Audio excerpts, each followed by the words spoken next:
ఆ జిల్లాలోని ఓ నియోజకవర్గ రాజకీయం ఒక్కసారిగా వేడెక్కింది. సిట్టింగ్ ఎమ్మెల్యే, మాజీ ఎమ్మెల్యే మధ్య మాటల యుద్ధం తారాస్థాయికి చేరింది. మీరు అవినీతి పరులంటూ మీడియా ముఖంగా, సోషల్ మీడియా వేదికగా ఆరోపణలు, ప్రత్యారోపణలు చేసుకుంటున్నారు. దీనికి తోడు వారి అభిమానులు కూడా తమ నేతను విమర్శిస్తే ఇబ్బందులు ఎదుర్కొంటామంటూ బహిరంగంగానే హెచ్చరికలు జారీ చేస్తున్నారు. సోషల్ మీడియా వేదికగా పోస్టులు పెడుతున్నారు. దీంతో ఒక్కసారిగా ఆ నియోజకవర్గ రాజకీయం వేడెక్కింది. ఈ మాటల దాడి, హెచ్చరికల పర్వం ఎక్కడికి దారి తీస్తుందో అని నియోజకవర్గ ప్రజలు ఆందోళన చెందుతున్నారు. ఇంతకీ ఏ నియోజకవర్గంలో అలాంటి పరిస్థితి నెలకొంది? ఏ నేతల మధ్య డైలాగ్ వార్ నడుస్తోంది? Let's watch. ఆదోని నియోజకవర్గంలో రాజకీయ వాతావరణం ఒక్కసారిగా వేడెక్కింది. బీజేపీ ఎమ్మెల్యే పార్థసారథి, వైసీపీ మాజీ ఎమ్మెల్యే సాయి ప్రసాద్ రెడ్డి మధ్య భూ కబ్జాలు, అవినీతి ఆరోపణలపై తీవ్రస్థాయిలో మాటల యుద్ధం జరుగుతోంది. ఇక ఇద్దరు నేతల అనుచరులు కూడా సోషల్ మీడియా వేదికగా పరస్పరం హెచ్చరికలు జారీ చేయడంతో పరిస్థితి మరింత ఉద్రిక్తంగా మారింది. దీంతో ఇప్పటి వరకు ప్రశాంతంగా ఉన్న ఆదోని నియోజకవర్గంలో రాజకీయ ఉత్కంఠ పెరిగి ప్రజల్లో ఆందోళన నెలకొంది. మొత్తానికి నేతల మధ్య ఆరోపణలు, ప్రత్యారోపణలు తగ్గకపోతే పరిస్థితి ఇంకా వేడెక్కే అవకాశం ఉందని స్థానికులు భావిస్తున్నారు. కర్నూలు జిల్లా ఆదోని నియోజకవర్గానికి రాజకీయంగా ప్రత్యేక గుర్తింపు ఉంది. కర్నూలు నగరం తర్వాత అతి పెద్ద పట్టణంగా ఉంది. ఎప్పుడూ ప్రశాంతంగా ఉండే ఈ నియోజకవర్గంలో ప్రస్తుతం నేతల ఆరోపణలు, ప్రత్యారోపణల వల్ల ఒక్కసారిగా వాతావరణం వేడెక్కింది. ప్రధానంగా బీజేపీ ఎమ్మెల్యే పార్థసారథి, వైసీపీ మాజీ ఎమ్మెల్యే సాయి ప్రసాద్ రెడ్డి మధ్య డైలాగ్ వారు కొనసాగుతోంది.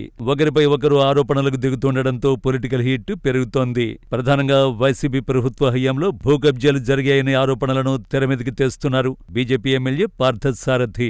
ఆదోని నియోజకవర్గంలో మాజీ ఎమ్మెల్యే సాయి ప్రసాద్ రెడ్డి ఎక్కడ పడితే అక్కడ భూములు కబ్జా చేశారని, కుమారుణ్ణి అడ్డం పెట్టి మండగిరి, జగనన్న కాలనీల్లో భారీగా అవినీతికి పాల్పడ్డారని పార్థసారథి ఆరోపించారు. చివరకు మసీదు, వక్ఫు భూములను కూడా వదలలేదని ఆరోపించారు. భూములు రిజిస్ట్రేషన్ కావాలంటే కూడా సాయి ప్రసాద్ రెడ్డి అనుమతి కావాలనే స్థాయిలో అప్పట్లో రాజకీయం నడిచింది అంటే పరిస్థితి ఏ విధంగా ఉందో అర్థం చేసుకోవచ్చన్నారు.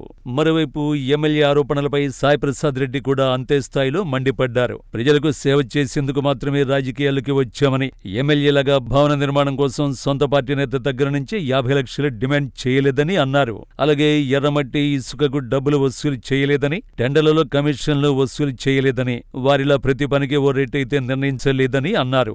ఎమ్మెల్యే ఏంటో నియోజకవర్గ ప్రజలకు తెలుసని, అలాగే తామేంటో తమ కుటుంబం ఏంటో తెలుసని చెప్పారు. ఎమ్మెల్యే పదవి అయిపోగానే ఇక్కడి నుంచి వెళ్లిపోయే వ్యక్తులని, ఎన్నికలతో సంబంధం లేకుండా ప్రజల కోసం సేవ చేస్తున్న కుటుంబం తమదని చెప్పారు. తప్పుడు ఆరోపణలు చేస్తే సహించేది లేదని స్ట్రాంగ్ వార్నింగ్ ఇచ్చారు. మరోపక్క ఎమ్మెల్యే, మాజీ ఎమ్మెల్యే ఆరోపణలు, ప్రత్యారోపణలతో రాజకీయం ఒక్కసారిగా వేడెక్కితే మధ్యలో వారి అనుచరులు ఈ వేడిని మరింత రాజేశారు. సాయి ప్రసాద్ రెడ్డి అభిమాని వీరేష్ అనే వ్యక్తి ఎమ్మెల్యే పార్థసారథిపై తీవ్రస్థాయిలో విరుచుకుపడ్డారు. సోషల్ మీడియా వేదికగా హెచ్చరించారు. అయితే వీరేష్ వ్యాఖ్యలపై బీజేపీ కార్యకర్తలు కూడా అదే స్థాయిలో మండిపడ్డారు. వాళ్లకు తెలిసిందే నరకడం, చంపడం, ధ్వంసం చేయడమేనని, తమ నేతకు అభివృద్ధి, సంక్షేమం మాత్రమే తెలుసని చెప్పారు. వాళ్ళ బెదిరింపులకు భయపడే వ్యక్తి పార్థసారథి కాదని హెచ్చరించారు. సాయి ప్రసాద్ రెడ్డి డైరెక్షన్లోనే ఆ పార్టీ కార్యకర్తలు ఇలాంటి ఆరోపణలు చేస్తున్నారని, వారిని అదుపులో పెట్టుకోవాలని సూచించారు. అయితే ఎమ్మెల్యే, మాజీ ఎమ్మెల్యే ఆరోపణలు, ప్రత్యారోపణలతో పాటు వారి అనుచరుల పరస్పర హెచ్చరికలతో నియోజకవర్గం రాజకీయం ఒకసారిగా వేడెక్కింది. ప్రశాంతంగా ఉండే నియోజకవర్గంలో ఒకసారిగా అలజడి రేగడంతో ప్రజలు ఆందోళన చెందుతున్నారు. ప్రశాంతతకు మారుపేరిన ఆదోనిలో మొదటిసారి ఈ తరహా రాజకీయ ఆరోపణలు, హెచ్చరికలు చూస్తున్నామని చెబుతున్నారు. ఈ ఆరోపణలు ఎక్కడికి దారితీస్తాయో అని ప్రజలు ఆందోళన చెందుతున్నారు. నేతలు, వారి అనుచరులు సంయమనం పాటించి నియోజకవర్గ ప్రశాంతతకు సహకరించాలని సూచిస్తున్నారు. మరి ఆదోనిలో రాజకీయంగా ప్రశాంత వాతావరణం నెలకొంటుందో లేదో కొంతకాలం వేచి చూడాల్సిందే.